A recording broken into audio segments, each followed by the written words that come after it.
Okay, thank you. Okay, so I want to first of all, okay, so we're all ready, gentlemen. I want to first of all say good morning, and I welcome everybody that's here. We have some special guests that are going to say a few words after. To my immediate right is Mr. Joe Williams. To his right is Mr. Sherman Hamilton. And to the very far right is Mr. Greg Davis. They're all going to say a few words afterwards. But where I want to begin is to start off with the torch. I know a lot of people already know the story, but I like repeating it. On June the 20th, 2000, that torch that you see down there, which is called the Torch of Life, was first lit up in memory of our great and someone that all Canadians are proud of, our great Olympic champion swimmer, Victor Davis. His dad was there at that moment when the torch was lit up, and his dad held that torch. I remember we had Mayor Lastman and you know, your dad. He was pretty emotional, and everybody was pretty emotional. And you know, the whole idea was to have to acknowledge the donor, and Victor Davis was as good of an example of an organ donor as you could have got, because he tragically lost his life, and Greg's going to get more into that. But Mel ended up passing the torch to a person that needed a recipient, and she was a 46-year-old mother, soon to be a grandmother, and she was dying. She needed a liver transplant. And so that was the first step of a long 10-year journey for this torch. And by the way, the lady ended up did getting her liver transplant afterwards, which was really cool. And I got to tell your dad, because and so the torch was being carried across the country on a 500-city, 12,000-mile journey to bring awareness to Canadians about the importance of organ and tissue donations, and this was all under Victor Davis's memory. Halfway into our walk on September 5th, 2001, I got a call from Vatican City, and at first I thought it was my friend Billy pulling a prank on me with his weak Polish accent. I found out afterwards. I found out afterwards it was really someone from the Vatican City. Next thing I know, I'm on a plane and I'm bringing the torch to Pope John Paul II at Vatican City, and on September 5th at exactly 11:05 a.m. I passed him this torch, and he blessed it, and he said some words that we have been following ever since. He said that organ and tissue donation was a genuine act of love, and he urged me to pass the torch to the students, which I've been doing ever since. I followed those words very faithfully for the next 10 years. Shortly after I got back to Canada, I met Christopher, and everybody knows Christopher, young 14-year-old Christopher who needed a liver transplant and carried that torch across Canada. He inspired hundreds of thousands of students during his trek, and then the next campaign was the 100 Canadian 100-city torch champions. From those hundreds of thousands of students that Christopher inspired, 100 were selected to be the torch champions, to relay the torch across Canada. That was in 2007. And that event went so well that that's what inspired us to do the 7th campaign, which was SOS the Americas.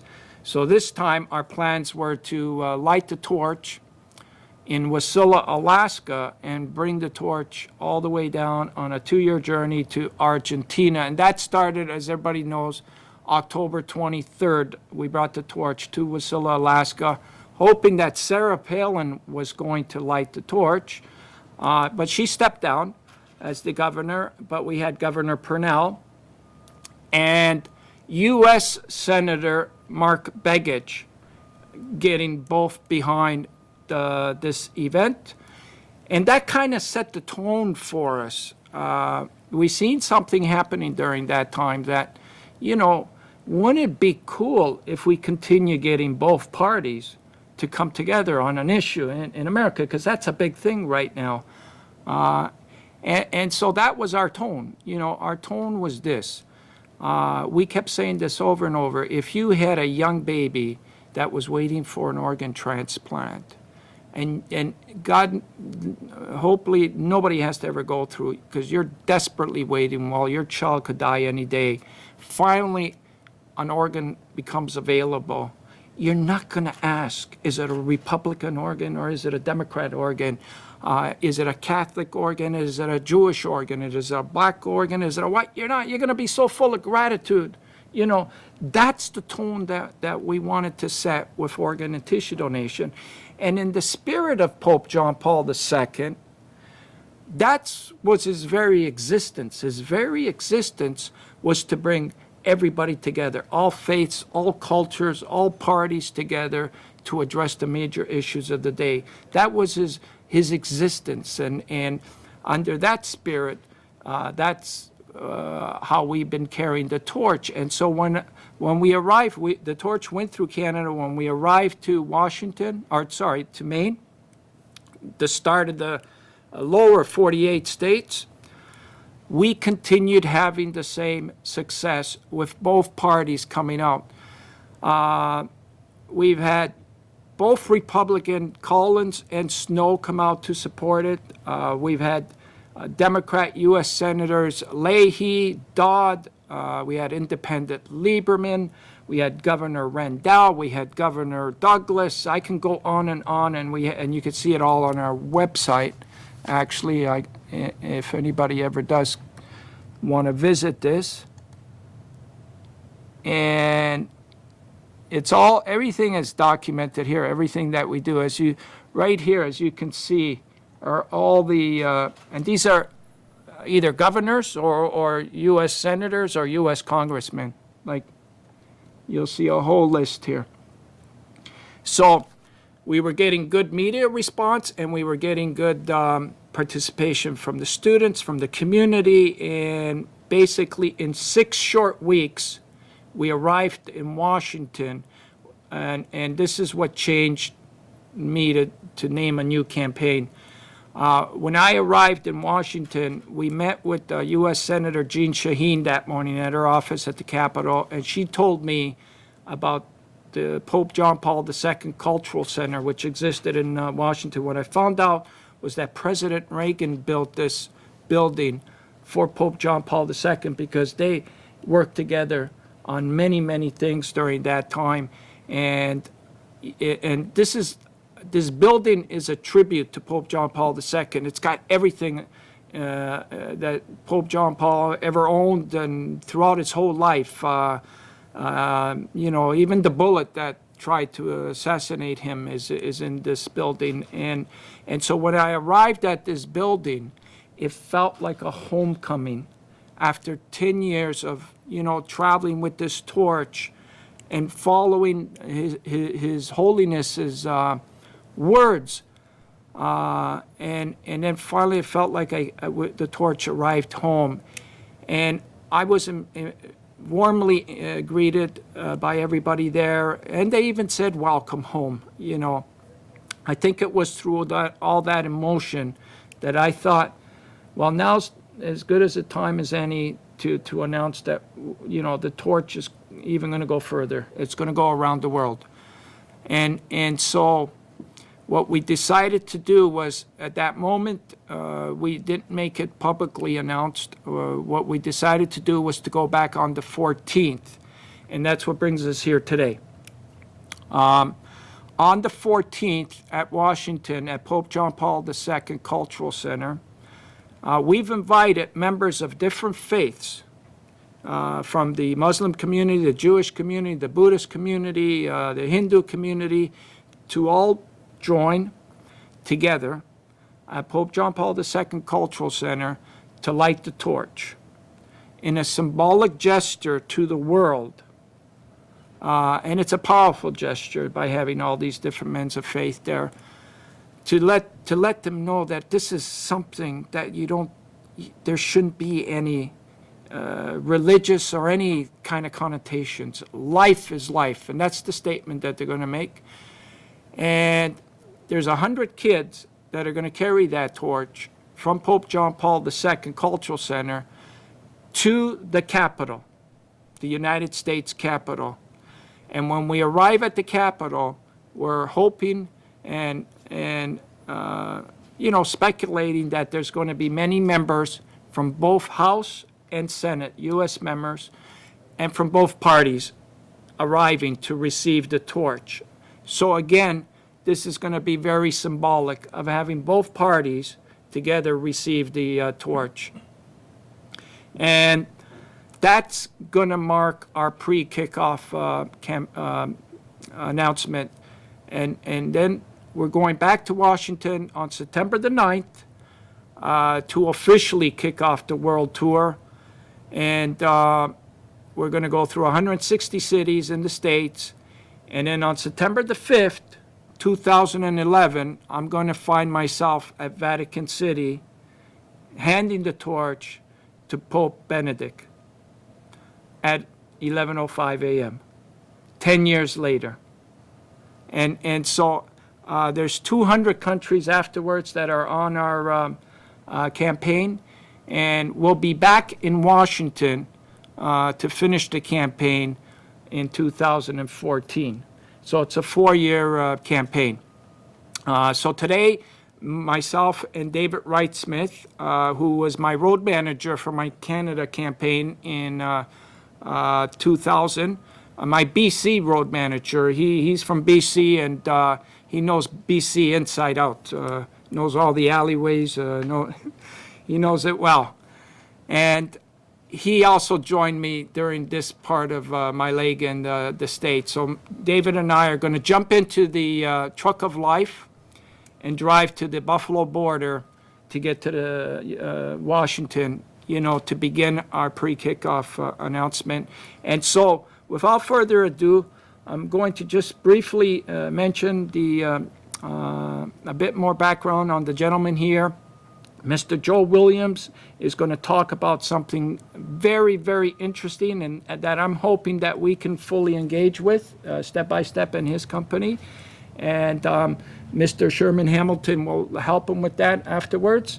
And then at the end, we're going to hear from Mr. Greg Davis. So, Joe, please take it away. Yes, good morning, and thank you, George.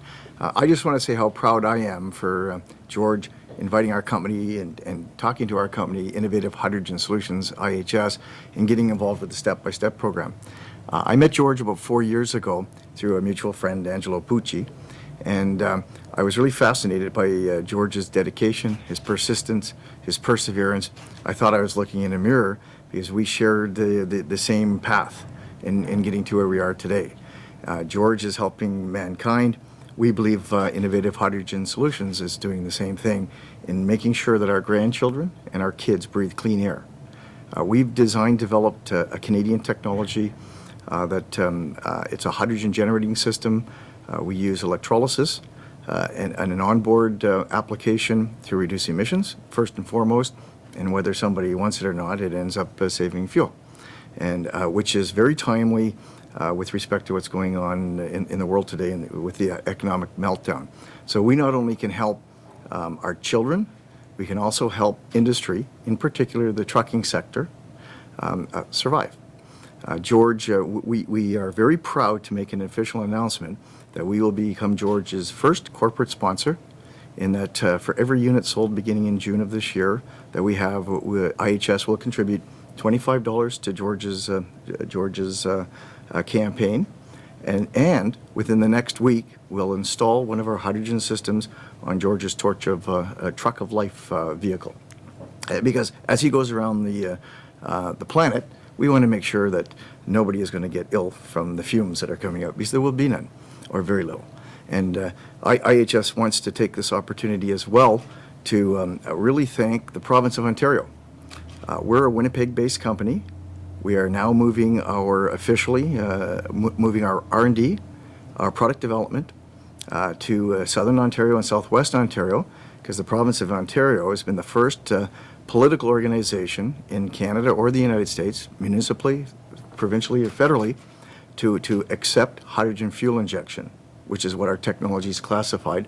And in fact, the Ontario Green Vehicle Program has just recently approved 2 large carriers in Ontario, and they have established very, very stringent and tough standards, which we appreciate, and we are one of, I would hazard a guess at being one of only 2 companies in North America that meet the province of Ontario's criteria for hydrogen fuel injection. And so 2 weeks ago, 2 large carriers, one we can't name for non-disclosure reasons, and another, Moe's Transport in Windsor, Ontario, have been approved, and they have accepted the grant to help put our technology on board. Now, what does it do for the province of Ontario as well as everyday people? We've entered into a supply agreement with a U.S. company as our manufacturing partner that's helping with the funding for George's organization, Salem Preferred Partners, who has a Canadian arm, Wallaceburg Preferred Partners. Our Canadian manufacturing will produce over 300 jobs in Ontario, in Southern Ontario, in the next 24 months. And that'll be done in Wallaceburg, Ontario. So we're pretty pleased and proud to be associated with George. Our technology is something that can help reduce medical costs, besides all of these other things we're talking about with pollution and fuel savings. In the early 90s, the Swedish Ministry of Transportation did a huge study, and they identified and proved that diesel particulate in trucks and buses cost the healthcare system in Sweden $2 a kilometer. That's in the early 90s. So can you imagine what that cost is today? And that's the kind of thing that we did an independent third-party study with Wardrop Engineering, and we reduced particulate matter by 86%. And so that's very significant, because that's a direct relation to how we can reduce health costs in not only Ontario, but on a global basis. So one of the things that happened in George has traveled all over the States. Since May of last year, I spent 2 weeks a month in the Southeast U.S., going into over 50 icons in the trucking industry. People think they're blue chip companies. I thought they were blue chip companies that couldn't afford to cut a check for $10,000 for a device like ours, for our technology. Huge companies, because of the economic meltdown and the credit crunch, because there is no credit for trucking companies across North America. It was great. They loved our technology, but they couldn't do anything about it because they couldn't cut a check. So we were fortunate in meeting another individual, Irene Payne, and Sherman Hamilton, who have got a company called Multisource Financial. Multisource Financial is now giving us the opportunity. Trucking companies can afford $300 a month on a lease basis. And that's why we've engaged Multisource to help us with our financing that Sherman will talk about in just a few moments. But we really wanted to thank George again. We're looking forward to being his partner in participation with this project, because it really goes, we're like-minded people in that the reward is in the giving. You can make lots and lots of money, but if you can't breathe, it doesn't matter. And so that's our goal, is to make sure that people are informed, that we can help out George and his cause, and also move a Canadian technology that we've designed and developed, turn it into a global household name, because people need it. We're a bridge. We're not a hydrogen fuel cell. We're the exact opposite. Hydrogen fuel cells take hydrogen and make electricity. We take electricity and make hydrogen in a very safe and affordable manner. And again, I want to thank the province of Ontario for what they've done. I want to thank George for having us here today. And we really look forward to, well, one of the things in creating jobs, our U.S. partner has agreed with us. We won't manufacture in China. We won't manufacture in Mexico. We will manufacture in depressed areas of the United States and Canada to create jobs. So we will truly be not only a green company, but a feel-good company, and we're very proud of it. So I thank you very much, and Thank you. Look forward to lots Very of good good, things, Joe. and turn this over to Sherman. Thank you very much, Joe. Us at Multisource Financial are definitely excited about this opportunity to partner with IHS as well as Step by Step, and to be involved in trying to make this planet better. We have over 80 years of experience in terms of the leasing industry. We're very excited about the quality of the products that we're dealing with. We feel IHS has a product. It's Canadian. It's something we believe in. It's all of us that have kids understand the value of breathing clean air and what we can pass on generational wise. And I think at this point in our company, we feel that this is the right thing to do. For Step by Step, we're very excited about the fact that we're going to be able to partner with you in terms of bringing your goal and your dream across the world. I think overall, from Multisource's point of view, we're about making this planet better. And I think that's a common thread we share. And the fact that we'll be able to help in the leasing aspect of the IHS product and be able to help move that product forward and get it to the globe as quickly as possible, we're very, very excited about it. And I appreciate this opportunity. And I tell you what, to hear what you've done so far has been an inspiration. Having some issues in my family with transplant situations, it's very, very encouraging to know that you're taking this path and doing what you're doing. And at Multisource, we're extremely, extremely excited to be involved in some aspect. And we're here to help, we're here to partner, and we're here to make everything happen that you need to happen. Thank you for the time. Thank you. Thank you very much. Wow. I'm sensing a theme that we're moving into an era when we're not totally obsessed with money and making physical grabs for anything we can. We're trying to start to love the planet and love ourselves. And I'm very proud to support George in his quest to continue that theme. I'm very honored that George has chosen, or George has named his torch after my brother. It's a very very proud thing for us to be involved in such an endeavor, and we're very excited that George is continuing once again to go around the world. It's almost become a regular thing with you, hasn't it? It's all, the mileage you put down. Last September, I was inspired by George in many ways, and I did a bicycle ride from Guelph, Ontario to Montreal to raise awareness for organ donation, and George was very instrumental in helping that come along, so thank you very much for doing that. And now I'm going to support George in this endeavor, and hopefully I'll be coming to join you down in Washington, D.C. in September to give you the great big kickoff for this really, really big event. Thank you very much. Thank you. Thank you, Greg. Okay, so we have some time, lots of time for questions, and my feeling is, and like I said, we were going to ad-lib this, I think this would be an ideal time for all of us to do a nice shot with the torch afterwards, but we can't do it on the grounds. We have to go to where the McDonald's statue is, facing College, so it's just a little walk, so the regular place. But if you have some questions. Personally go with one-on-one. Oh, okay, so we can right now break, and we'll do our one-on-ones when everybody's ready to make our way out. Perfect. Thank you very much. Everybody was perfect. Thank you, George. Thank you, guys. Okay, that's it.